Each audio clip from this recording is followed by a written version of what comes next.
Record, there we go. Please also mute yourselves and put any questions in the chat. They'll be picked up and bunched together by our chat administrator and put to Jan at the end. We'll try and get answers for all your questions, but if we don't have time to ask, we'll sort of look to try and get in contact with you afterwards. There will be an aid memoir, which will be sent to you after the session, so you have no need to take notes today, though you're very welcome to take notes if you wish to. We'll also presume, finally, that you know where your own fire exits and toilets are. And so, without further ado, can we please introduce Jan Stobart, who has agreed to talk to you today, and her brief presentation. Jan was an accountant, FCCA, a treasurer of Village Hall, and an independent examiner for a number of charities. Jan's been a community engagement officer at Rural Communities Council of Essex since 1999 and a big local rep since 2012, providing support and training for community groups. So over to you, Jan. I can't wait. Oh, okay. Thank you very much. Thanks, Stephen, and hi everybody.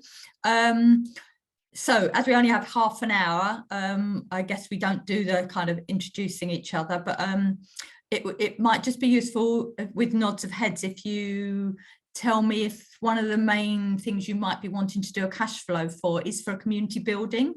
Is that the key driver? Or yeah, community buildings, because that's good, because that's what I've used as an example. So I was just going to caveat it with saying the example I'm going to use might not be appropriate to, you know, all sorts of businesses, but I picked community buildings. I thought that might be the most relevant. So if I've got a couple of slides first of all, which I will share with you, just so we've got some structure, and then I've got an example on Excel. So can you all see the first slide? Everybody put something in the chat if you can't see it. So we're just going to first of all do what is a cash flow, and then the second slide is why is it important, really. So it kind of does what it says on the tin, cash flow. It records all the money in and all the money going out, and you can separate out by using different headings, if it helps you, to show what elements of the money going out relate to the activity that generates the income, and what other types of expenditure you have just to run your organisation that don't necessarily relate to your income generation activity. So you can organise, when we look at the example, you'll see you can organise your cash flow under lots of different headings, but that's basically what it is: money in, money out. Quite obvious, really.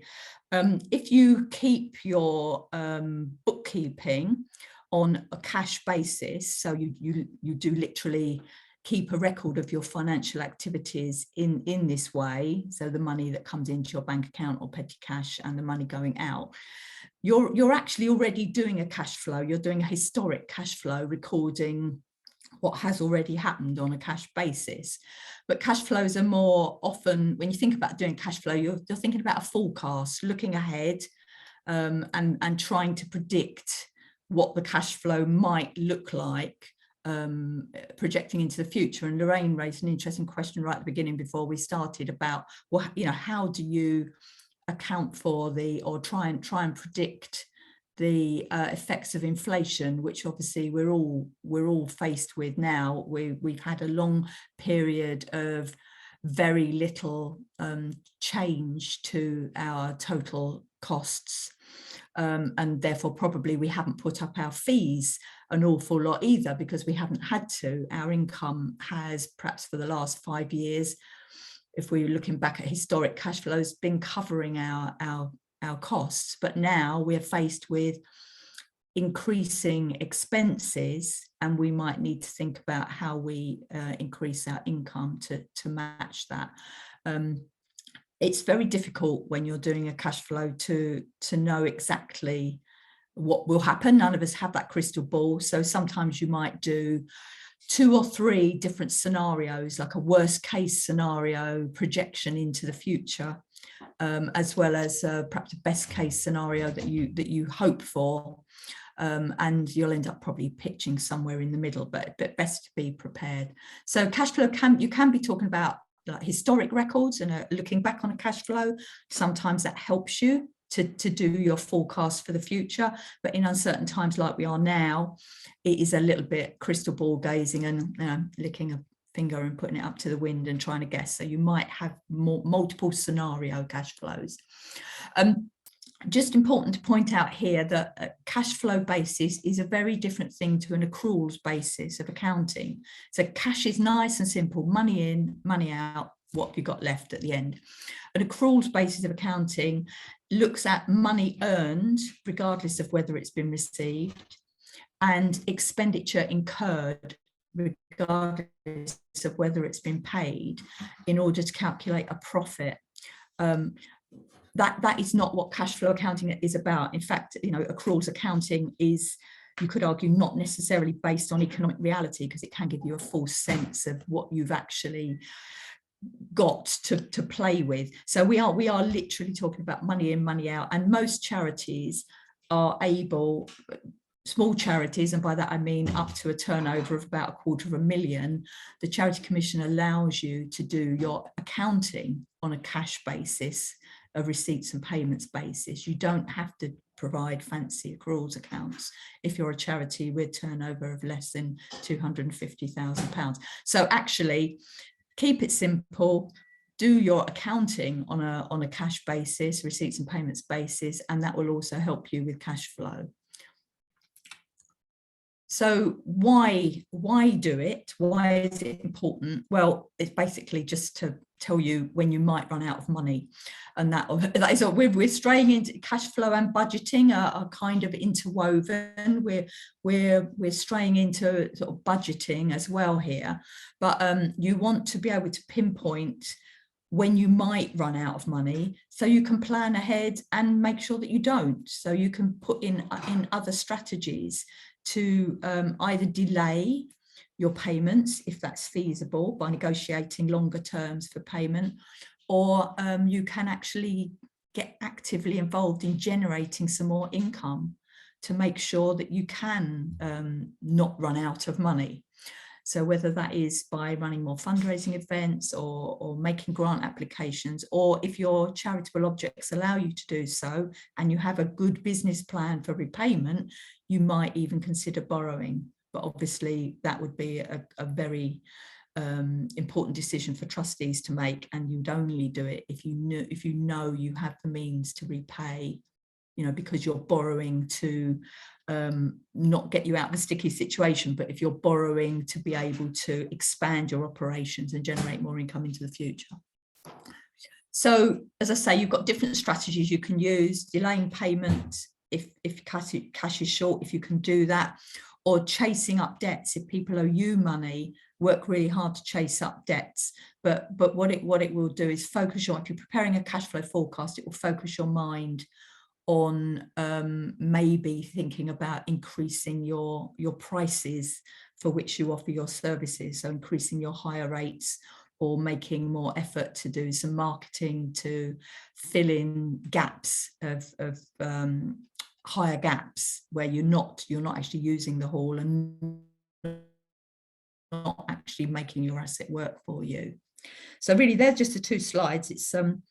It's very, very short in terms of presentation, but what I'm going to do is just show you an Excel spreadsheet by way of illustration. So everybody got that spreadsheet now in front of you, hopefully. Sometimes my laptop's a little bit slow. So this is a standard format for a spreadsheet, and I like Excel because if you change any numbers, it does all the maths for you. So across the top, we've got the month, just periods, months 1 to 12, and that's the total for the year. Down the side, we've got various headings. I always start with payments because we've got to cover our costs.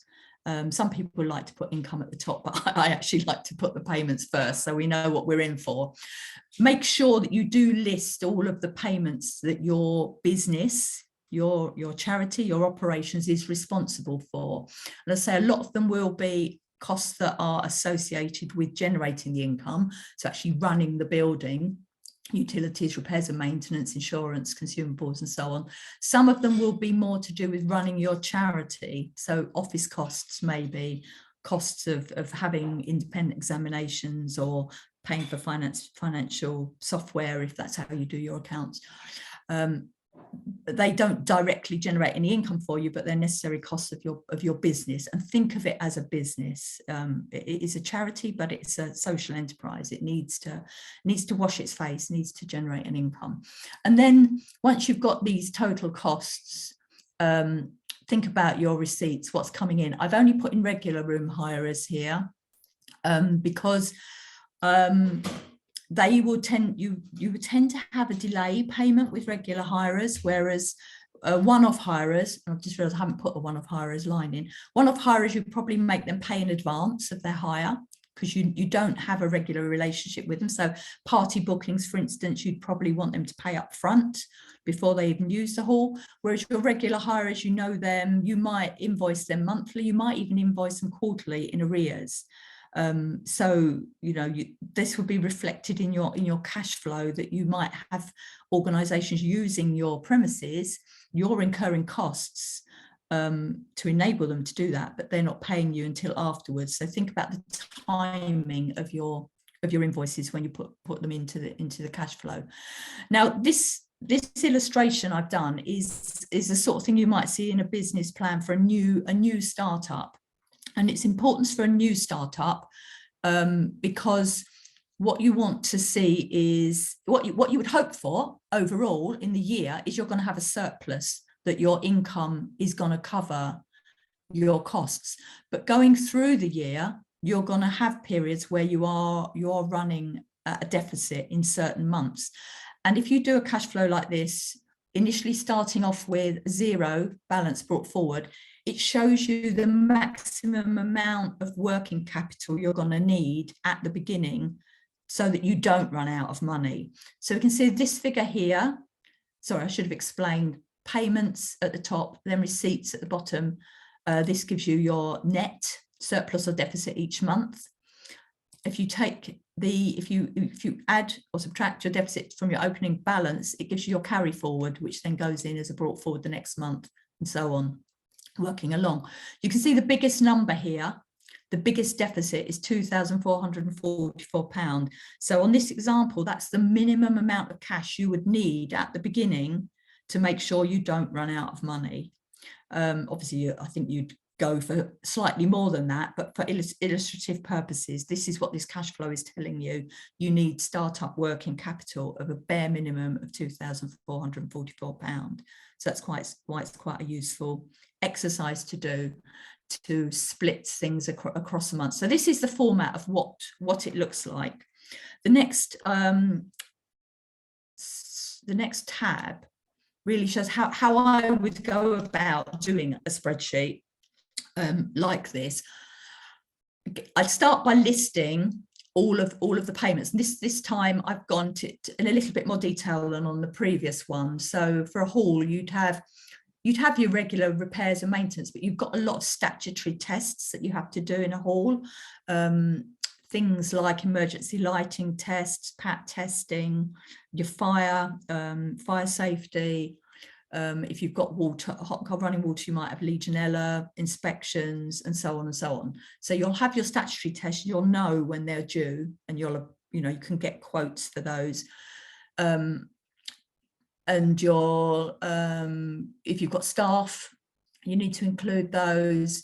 You could split, if you've got gas and electric or different sorts of power sources, you can split those out. But everything you think you're responsible for, list them to start with, and list your different types of income, and try and come up with an annual estimate of what you think it's going to be for the whole year. I would always start with the annual, because a lot of things are annual, like insurance, for instance. Start with that, and then split it across the months. And bear in mind, some things will be regular by their very nature. I think staff costs generally would be the same each month, more or less. And a lot of your utilities you can opt to pay by a regular monthly direct debit amount, which will ease the burden on your cash flow by spreading it across the year. And certainly if you're a new startup, you don't have large opening reserves, then try and spread things as best as you can. Remember that some things like business rates are spread over 10 months, not 12. So you've got what they call 2 free months, but of course it's not actually free. You've already paid for it in advance. And some things will be set up costs. So sometimes you'll have start costs at the beginning that you have to pay out for. So it won't be obvious in just the annual cost what the timing is, but when you start to put it into a cash flow and think about when you're going to have to pay for things, it helps you to understand the burden on the pressure really on your shortfall. So you will have some, if you're starting up, you will have some initial statutory tests that you have to pay out for, and you will no doubt have equipment and setup costs that are all, and marketing that are all going to come in at the beginning. But you will also have some things you don't have to pay for until after the event. They're costs that relate to that year, like your independent examination, for instance, your financial examination. You'll pay for it after month 12, even though it relates to this year. So think about things that will be delayed. And say your regular users, some of them you might be invoicing quarterly, so you might have peaks in your cash flow where you've got more money coming in, and others you might invoice monthly. But this will show you maybe where you can take some action. Oh, I don't know why that's done that. Oh, anyway, okay. This will show you where you might need to take some action. So if you've got a deficit there in month 1, you might have some startup capital that covers that. You would need some startup capital to cover that. But when you've got some deficits further on, perhaps you can start thinking about, well, do we need to do some fundraising events sooner than month 9? Should we perhaps do some fundraising events much sooner? Or should we, depending on what these numbers end up looking like, do we need to go back and look at our hire charges and decide if the market will bear a slight increase in hire charges than we are currently charging? So lots of conversations can be prompted from looking at your cash flow. So I think that was pretty much all I was going to show you. I'm conscious of time, we've got 10 minutes. So hopefully that's enough time for questions and a bit of discussion. Yeah, Jan, that was absolutely fantastic, and a sort of explained in a very sort of clear and concise way. I didn't sort of hear myself saying that about cash flow or accountancy, but there you go, I have. So box ticked. I've got a couple of questions, which I'll pick up from the chat. I've got a couple of questions of my own as well, which I'll sort of throw in. Claire said, how does cash flowing feed into your risk assessment, which I think is quite interesting. I think it sort of links back to you were saying about your sort of initial capital, it being sufficient. So have you got any thoughts on that?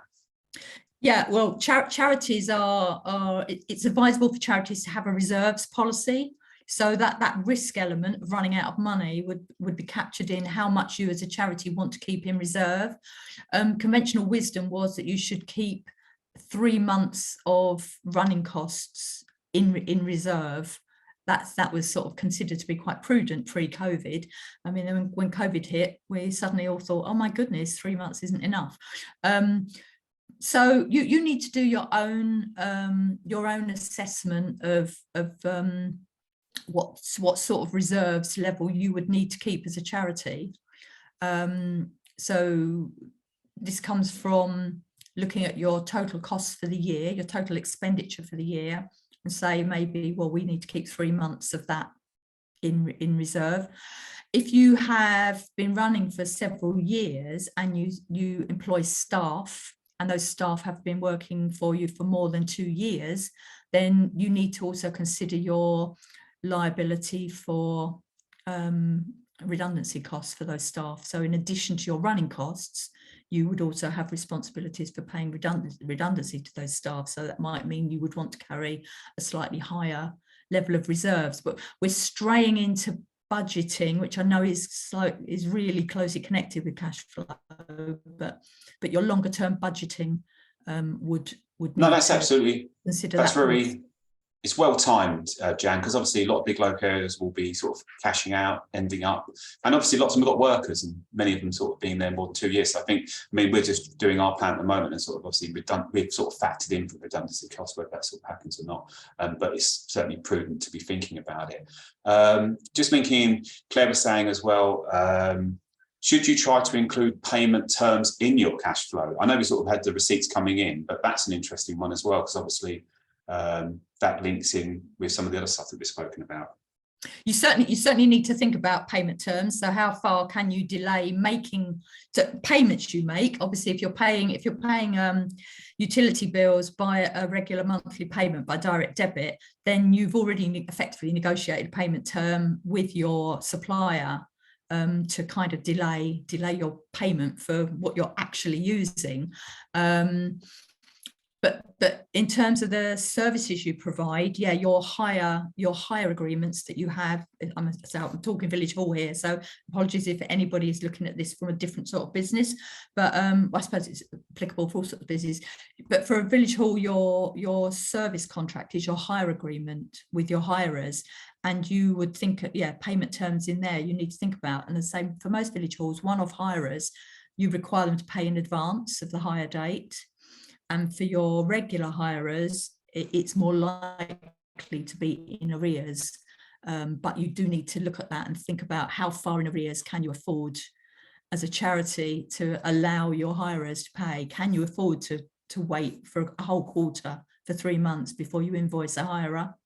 Or do you need to be invoicing them monthly for their usage? You might need to look at your hire agreement terms and change that. It's interesting. I mean, I don't know, in my sort of finance background of my past, I know sort of companies that I work for sort of use sort of invoice factoring, where they would sort of sell their invoices off to a third party, and they would obviously receive a certain level of income, maybe 9% of the invoice sort of straight away. And I think this is that something that we see in the sort of voluntary sort of charitable sector? Is anybody using that as a methodology in the sense of around, obviously capital costs, initial capital costs, always a challenge for organisations starting up things. Is that something that you see a lot? I've never seen it in small charities. No, I think it's something larger charities might do. I've never seen it run by, never seen that used in small charities, but there's no reason why it wouldn't be. If you felt, you know, as a trustee board that was necessary. Yeah, I mean, if you're renting out to the sort of NHS or something like that, and you know it's a sort of set income, and you know it's going to get paid, maybe that might be a way of sort of pulling in some funding immediately. But just, I know we're sort of conscious of time. Question for James: for a community building, would it be correct in thinking that much of the income is moving to extra food storage, AV staff, instead of simply hire charge? And I'm sure sort of energy costs will sort of play a part in that as well. Sorry, sorry, income is moving to storage, did you say? Moving to, sorry, my connection's not start great. The question. That's all right. For a community building, would it be correct in thinking that much of the income is moving to extra food, storage, AV stuff, audio visual, instead of simply hire charges? Sorry, Stephen, if I could just jump in. Yeah, what I'm saying, Jan, is for some community hire and some community buildings, now the actual hire fee is a small percentage of the total invoice if you bring in food or bring in AV equipment or tables and chairs or lots of extras. And I think, you know, from my limited experience, that seems to be the way that community buildings are making themselves bringing in more income. I just wondered if that is replicated across the country, and that's something that you've got a comment on. I think people are starting to split their invoicing. I mean, it's still a hire, isn't it? You're hiring other bits of equipment that you happen to have, like, you know, you might be hiring use of a kitchen and charging a bit extra for that, or use of crockery or use of other equipment that you have. I think I do. Yeah, I am seeing that, and I am seeing the cost of energy actually being added to hires and a sort of a higher amount in the winter months than in the summer months. Some halls are seeing that as a way of trying to cover their costs. Yeah, I mean, the structure that you use to charge the different users of your asset, which is basically what you're doing, is entirely up to the trustees to decide how they do that and how they structure that hire. And again, it will be in your hire agreement how you set that out. If it's so much per hour for the basic use of the room, and then lots of add-ons if you've got a portable a dismantleable stage, or as you say, AV equipment, or whatever else you think you can get away with charging people to use, they'll all be add-ons. Can I just say, Jan, in relation to James' question, I'm involved with 2 BLs that have got community hubs where they're putting on catering. As Jan says, they're separating that out and asking for payment up front. So you're not having to cash flow basically food supplies in advance. And actually they do that with their bar too, particularly if a hirer says, it's a birthday party, I want 15 cases of Prosecco or, you know, whatever. But the other point I wanted to make, I was pleased that I do the same thing that Jan does with a hub. I don't put an income line in for deposits because they can artificially inflate your cash flow when actually you've got to pay them back. So they're kept completely separate. And in fact, some of them have got separate bank accounts to do. Yeah, good point, Lorraine. Yeah.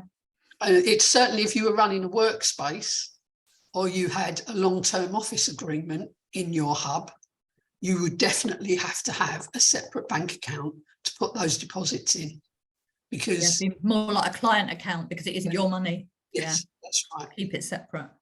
So don't let like an escrow or something. But I think that's a good segue, because ultimately the whole sort of element of the cash flow is it's there to help you manage and sort of not to lie to you, and sort of inflating it with other bits that aren't sort of real is not useful. But Claire. When I'm talking about payment terms, Jan, a lot of local authorities expect payment terms of 28 days. And just to tell people the payment terms that the trustees decide, it's up to the trustee to decide that, and you can do payment terms of 2 weeks to keep your cash flow flowing, basically. And also think about who are your good and your bad payers, who actually pay within the terms and who don't, and try and predict, you know, if they're people you always have to chase, don't put it in that month, put it in the next month, so that that's the kind of alchemy, the fairy dust on top, you know, your experience over the time that, okay, I have to chase them 3 times before I get the money.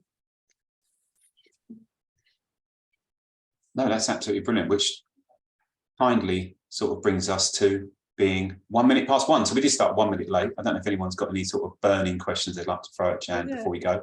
Margaret? Bad debtors.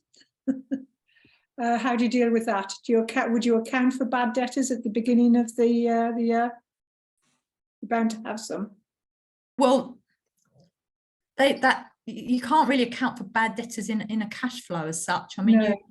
It's because that's looking back historically on what you couldn't collect, and it would only occur if you're doing accruals accounting anyway, bad debts. So it'd be if you'd factored something in as earned income and then you had to remove it. So if you're doing accruals accounts, you'd have bad debts to deal with. But actually, if you're doing receipts and payments basis, if you don't receive the money, then it never comes in. But in terms of your forecast, well, that's what I mean, you know, really.